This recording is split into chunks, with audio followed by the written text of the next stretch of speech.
Pode parecer pouco, mas a gente já sabe muita coisa sobre lógica. Verdade? É sério. Em nossa primeira aula, a gente já conseguiu, por exemplo, saber o objeto de estudo da lógica argumentativa. A gente já percebeu que o objeto de estudo da lógica argumentativa é justamente o argumento. Aquilo que foi escrito, que foi dito, né? Mas a gente percebeu que não se pode, estou repetindo, a gente não pode analisar, não é possível analisar do ponto de vista lógico, né? Não é possível descobrir o valor lógico de qualquer sentença. É necessário que a sentença permita isso. E somente as proposições permitirão isso. E a gente aprendeu na aula anterior que é possível sim descobrir, primeiro, se uma sentença é ou não é proposição. E a gente viu as situações em que a sentença é proposição e as situações em que a sentença não é proposição. Na verdade, sabendo a situação em que ela não é proposição, fica fácil saber quando ela será proposição. E nós vimos aqui uma lista de situações que fazem com que a sentença não seja considerada proposição. Mas agora que a gente já sabe, que a gente já conhece o objeto de estudo da lógica argumentativa, a gente vai agora estudar, né? Vamos pormenorizar o conhecimento desse objeto de estudo, né? Que é a proposição. E a proposição, ela pode ser considerada simples ou composta, depende do caso. Nós temos proposições simples e temos proposições compostas. Nós vamos começar pelas proposições simples. O que são proposições simples? São aquelas sentenças declarativas, claro, tem que ser declarativa, porque se ela for interrogativa, exclamativa, etc., ela não será proposição. Mas além de ser declarativa, ela é simples porque ela está sozinha, né? Será composta se tiver mais de uma proposição simples. Aí teria uma proposição composta, ok? Mas a proposição simples, observe.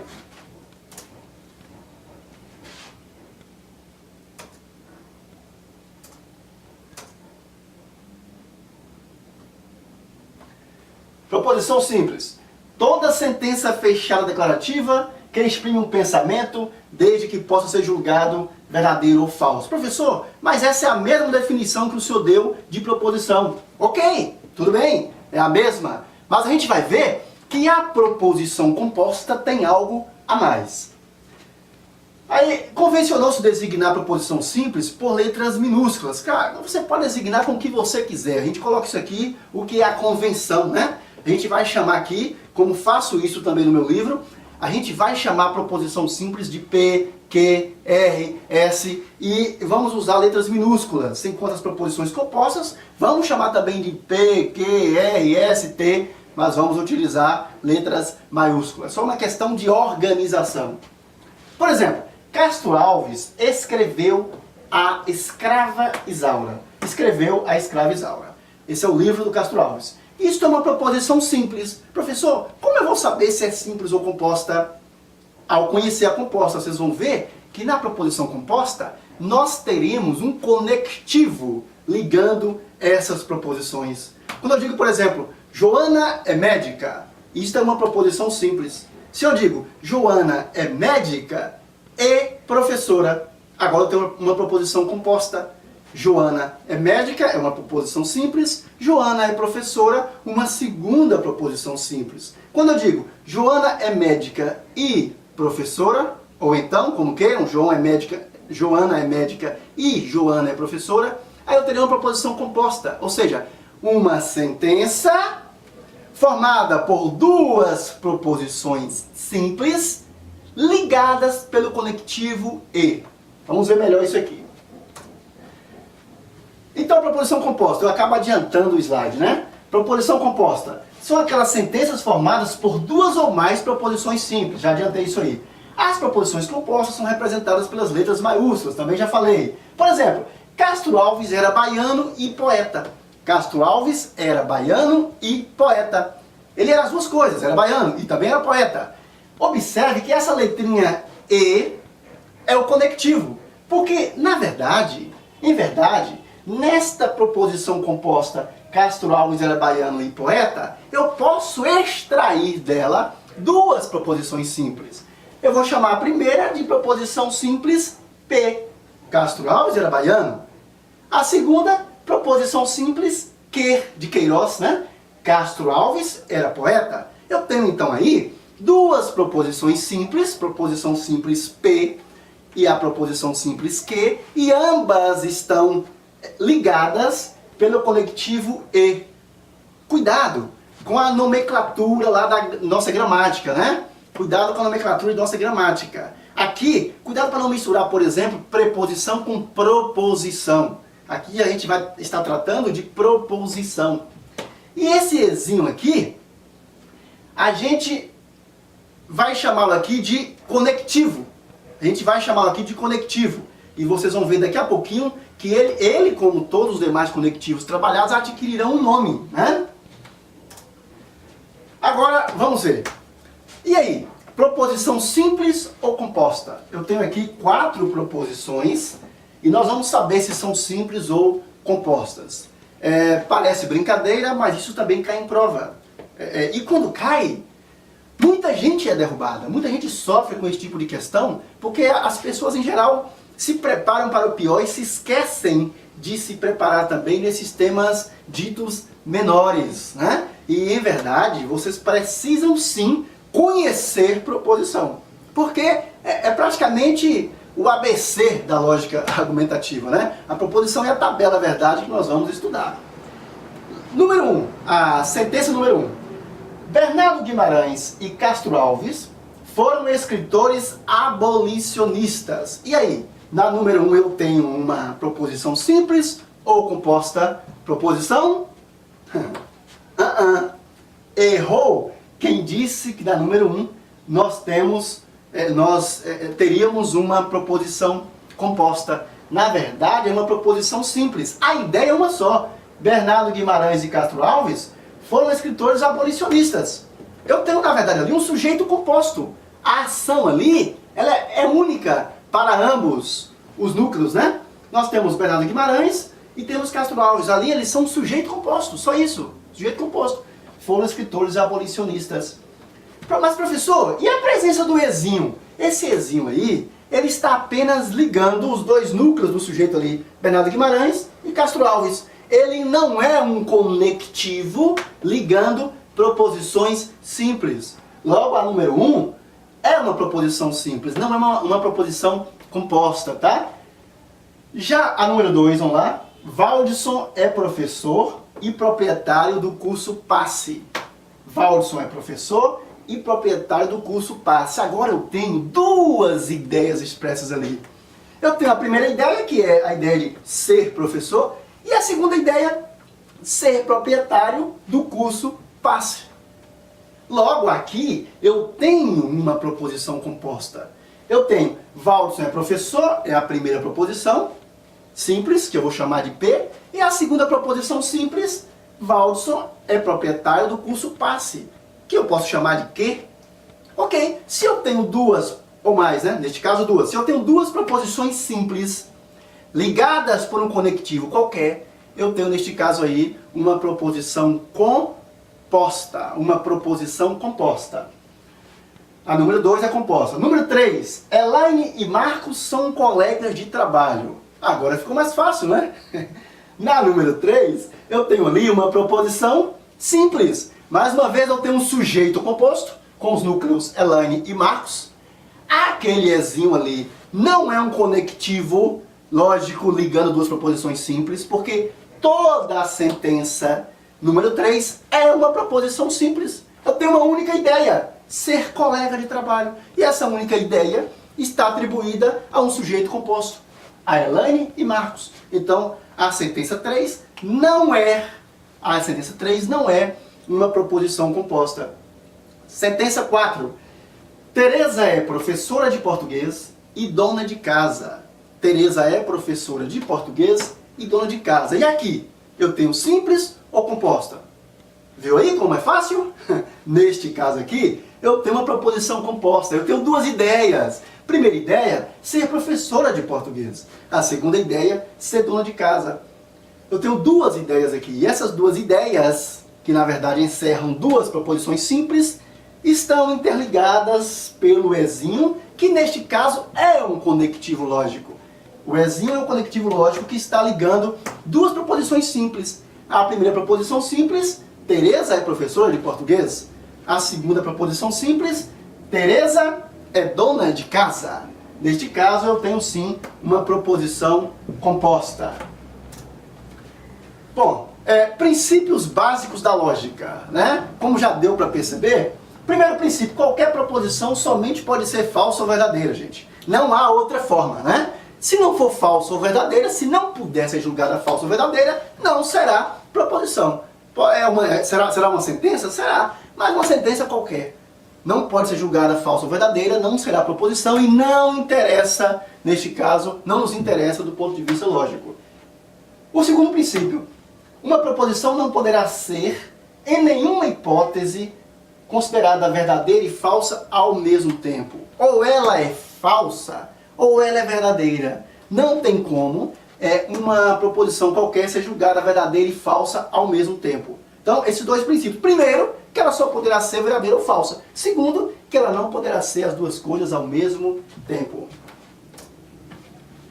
Conectivos. Aqui uma lista de conectivos. Na verdade, tem muito candidato a concurso que quer memorizar isso aí. Por favor, nas minhas aulas eu sou contra a memorização. Na verdade, vocês vão aprender para valer, até mesmo a tabela verdade. Nas aulas seguintes, vocês vão ver que não será necessário memorizar a tabela verdade. Vocês vão aprender a tabela verdade aos poucos, né? Sem necessidade de memorização. No meu livro eu fiz questão de evitar que o leitor tivesse que memorizar. Porque a lógica, na verdade, ela precisa do seu raciocínio, né? É muito mais do seu raciocínio do que da sua memória, tá? Memória demais pode até te atrapalhar em alguns casos, né? Vamos ver isso aí. Então nós temos vários conectivos. O primeiro deles é a conjunção. Ali está o símbolo da conjunção, esse Vzinho de cabeça para baixo, como dizem aqui na Bahia. Disjunção, ou adjunção, quase não se fala adjunção, mas disjunção, que é um Vzinho, né, em sua forma. Disjunção exclusiva, vamos ver também, que é um Vzinho com traço embaixo, né? A condicional, que é a seta apontada para a direita, e a bicondicional, que é uma seta dupla, em dois sentidos. Pessoal, mas professor, o que é tudo isso? Que loucura, para que tudo isso? Gente, eu disse a vocês que lógica argumentativa trabalha com proposição. Disse a vocês que para ser proposição é preciso que a sentença possa ser julgada verdadeira ou falsa. Depois disse a vocês que a proposição poderá ser simples ou composta. E disse a vocês que ela será composta quando ela tiver as suas respectivas proposições simples ligadas por conectivos. E a gente viu até agora o conectivo e. Na verdade a gente citei várias sentenças aqui no slide com o conectivo e, mas ele não é o único conectivo. O conectivo e, que a gente chama de conjunção, que será o primeiro a ser estudado, ele na verdade tem alguns companheiros, né?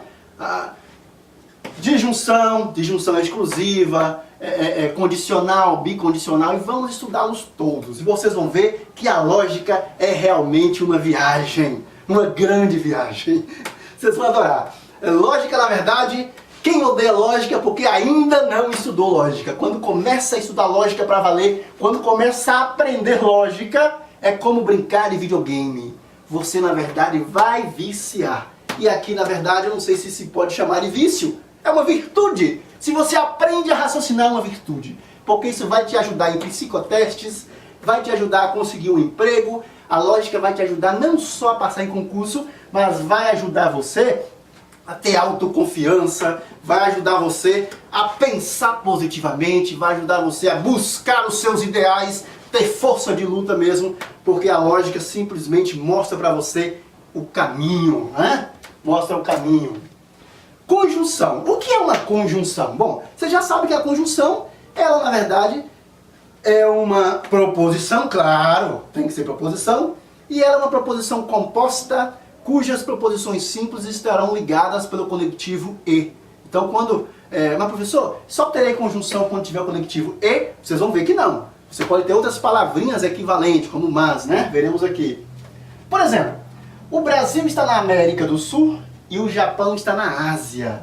Isto é uma proposição, claro, é uma proposição, eu posso dizer se é verdadeiro ou falso, então é uma proposição identificada verdadeira. Ela é uma proposição composta? É uma proposição composta. Eu tenho duas proposições simples aí. Eu tenho o Brasil está na América do Sul, a primeira proposição simples. O Japão está na Ásia, a segunda proposição simples. E também, este tipo de proposição ligada pelo conectivo e ou palavrinha semelhante é chamada de conjunção. É muito importante isso aqui. É chamada de conjunção. Mas professor, por que é importante conhecer os conectivos? Porque é preciso que você entenda a relação lógica entre as proposições simples. Por exemplo, a busca do valor lógico de uma conjunção. Gente, toda conjunção, ela somente será verdadeira se ambas as suas proposições forem verdadeiras. Aí você fala, puxa professor, mas isso é óbvio. Tem gente que não se lembra disso e erra muita coisa. Por favor, um dos primeiros passos para aprender lógica, na verdade para aprender qualquer coisa, é você ser humilde. Tenha humildade para aceitar que, embora pareça muito simples no início, tá? Vai complicar depois e você vai precisar dessa simplicidade toda. Olha, nós estamos aqui, na verdade, já começando a construir a tabela verdade da conjunção. Tabela verdade da conjunção. Este conectivo, a conjunção, vamos por aqui, né? A construção da tabela verdade da conjunção. Tabela verdade da conjunção.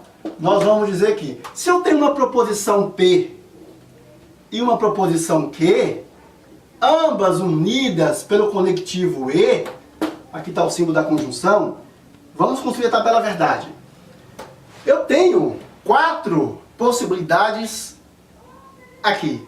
A primeira delas, professor, eu preciso memorizar a tabela verdade da conjunção? Não, gente. Basta que você tenha em mente o seguinte: toda conjunção, ela somente será verdadeira se ambas as suas proposições forem verdadeiras. Toda proposição somente será verdadeira se ambas as suas proposições forem verdadeiras. Então eu tenho aqui, olha, ela só será verdadeira se ambas as suas proposições forem verdadeiras. O todo somente poderá ser considerado verdadeiro se a primeira proposição for verdadeira e a segunda for verdadeira. Neste caso, o Brasil está na América do Sul, verdadeiro. O Japão está na Ásia, verdadeiro. Então, ambas sendo verdadeiras, o todo será verdadeiro. Isso é importante? Claro! É importante porque em quaisquer outras situações, nas demais situações, a proposição composta, a sentença, será falsa. Por exemplo, se ambas forem falsas, ela será falsa. Se pelo menos uma for falsa, ela também será falsa. A proposição somente será verdadeira se ambas, a proposição composta, né, a conjunção, a proposição composta ligada pelo conectivo e, só será verdadeira se ambas as suas proposições forem verdadeiras. Em todas as demais situações, ela será falsa. Aí eu pergunto para vocês, é necessário memorizar, decorar a tabela verdade? Não. Sabendo que a conjunção somente será verdadeira nesta primeira situação, quando ambas as suas proposições simples são verdadeiras, logo, nas demais situações ela será falsa. Não há necessidade de memorizar isso aqui, de forma alguma. Tem aluno que diz, professor, tem certeza absoluta? Olha lá, tabela verdade da conjunção, ali só está invertido. Eu coloquei os valores finais do lado direito e ali está do lado esquerdo, tá? Para o pessoal que tem o meu livro de lógica, pode consultar o capítulo, dar uma olhadinha, que será muito mais esclarecedor.